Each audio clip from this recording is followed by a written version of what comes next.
think a lot of people know from his time in Germany and now in France, but he's really playing probably the best of his career so far. At the time, he was managing in the Swiss second tier, and it's not often that you would see a national team like Switzerland, who are like top 10, top 15, employ a manager who's not even in their domestic top flight.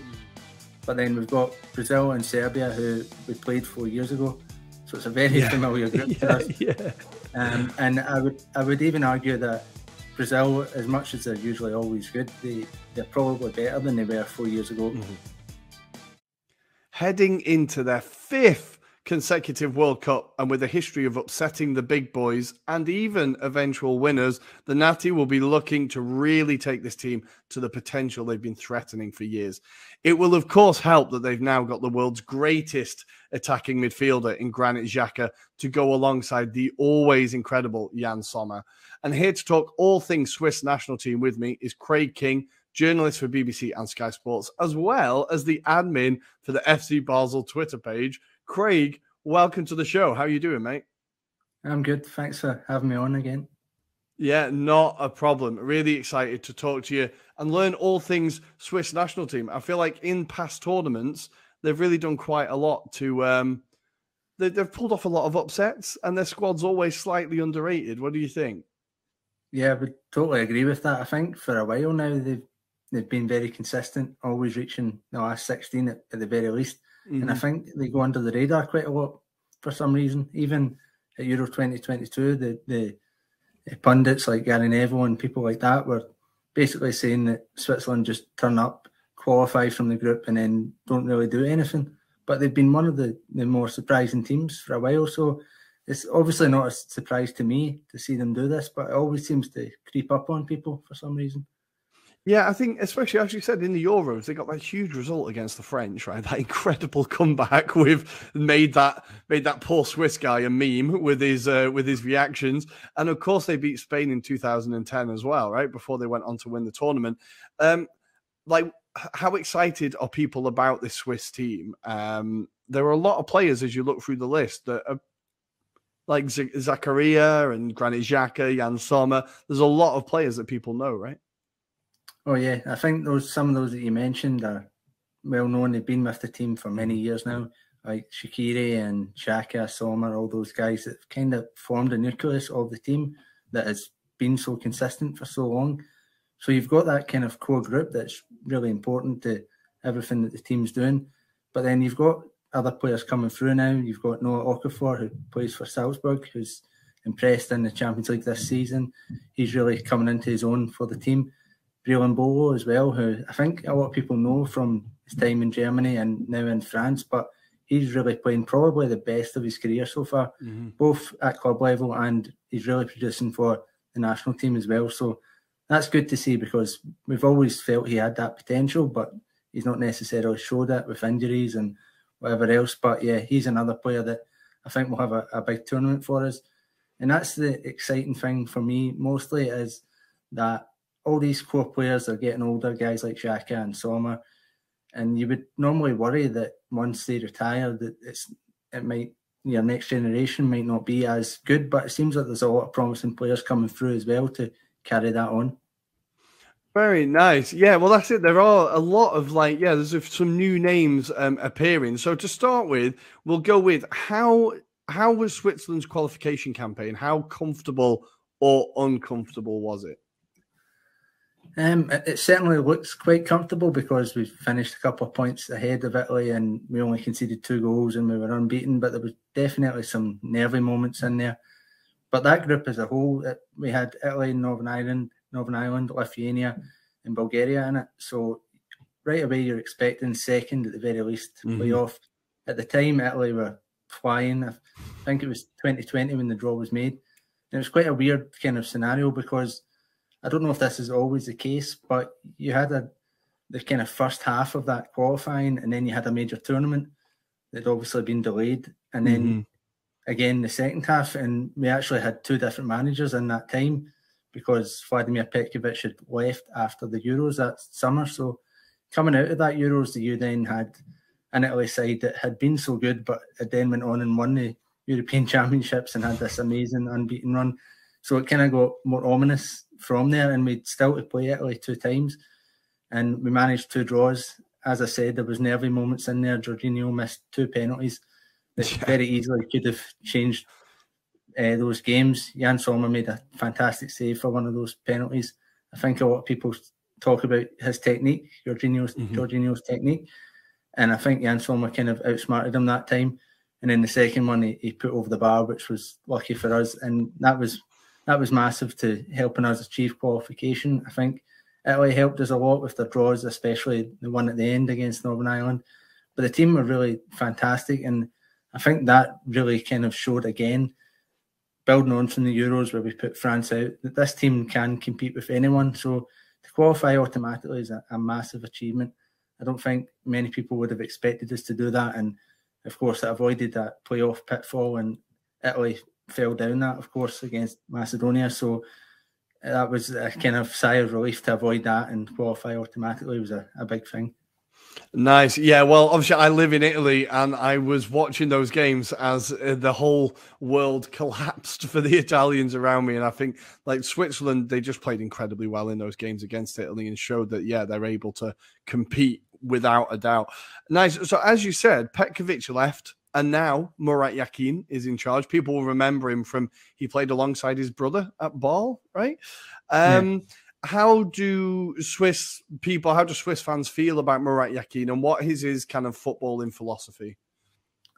Well, first of all, it's kind of big shoes to fill there, and that seems to be a common theme because Petkovic took over from Otmar Hitzfeld, who had taken the team to the 2014 World Cup to the last 16 of that tournament. He'd done really well with them. And then Petkovic, of course, qualified for Euro 2016, and then the World Cup, and then, of course, the Euros again, where he reached the quarter-final for the first time since 1954. So, again, that's some massive shoes to fill. It just seems to keep getting bigger. So, Murat Yakin coming in, it was definitely an uninspired appointment. There was many names kind of rumoured. I don't really remember seeing his too much because at the time he was managing in the Swiss second tier, and it's not often that you would see a national team like Switzerland, who are like top 10, top 15, employ a manager who's not even in their domestic top flight. And it had been in the past. He won titles with Basel, but since then he'd failed in Russia with Spartak Moscow, and he'd had some spells back in Switzerland. But he was obviously in the second tier for a reason at that point. So it really wasn't an appointment that filled people with confidence. It was, as I say, uninspired.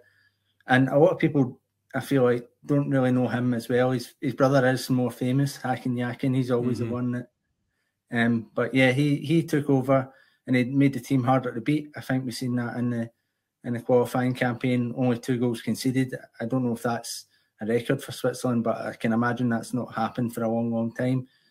And he won a lot of people over with that campaign, because I was one of those people that wasn't confident.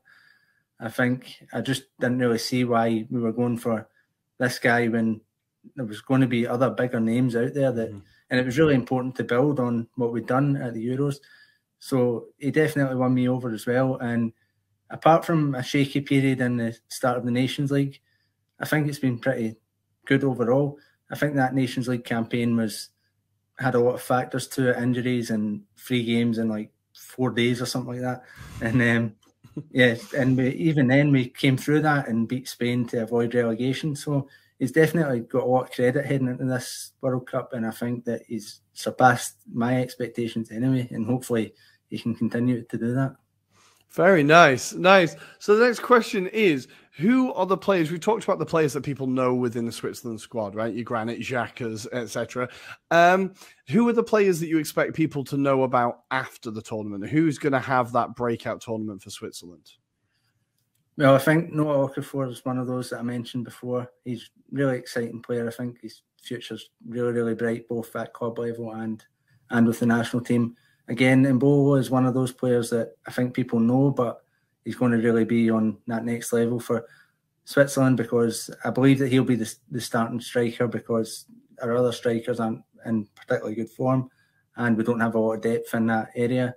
Apart from that, the players that we've already mentioned, you've obviously got Fabian Schär there in defence, is another one that's in the Premier League that people know. Sylvain Widmer, who plays in Germany, he's been fantastic, very consistent with the national team over the last couple of years now. He's actually kept Kevin Mbabu out of the team, who of course plays for Fulham in the Premier League. But yeah, those are some of the other players. But Okafor is probably the one that I would put above everyone else as probably the least well known at this point, that a lot of people stand up and take notice of. Nice. Well, he's coming through that Salzburg academy, right? That must mean quite a lot. They do produce great strikers by the looks of it. Nice. So, finally, before we get your bold predictions for the tournament, what would be considered a successful tournament for the Swiss? I think at a bare minimum, it has to be last 16. This is a difficult group we're in.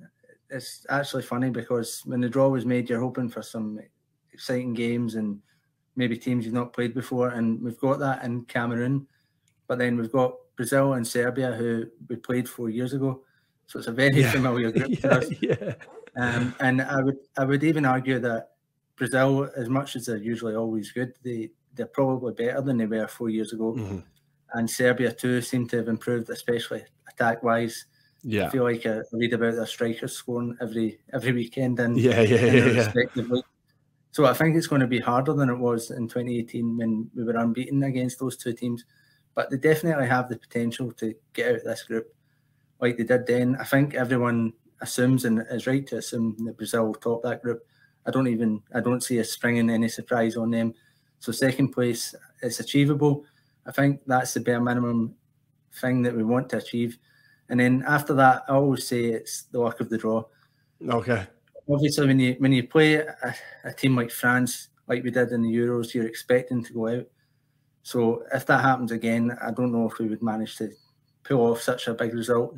But if you get a favourable draw and you've got a team that, like in the past, we've played Sweden, Poland, teams of a similar kind of level, then we can maybe get to the quarterfinal. But I feel as long as we get to the last 16, then we can take it from there. That has to be the goal.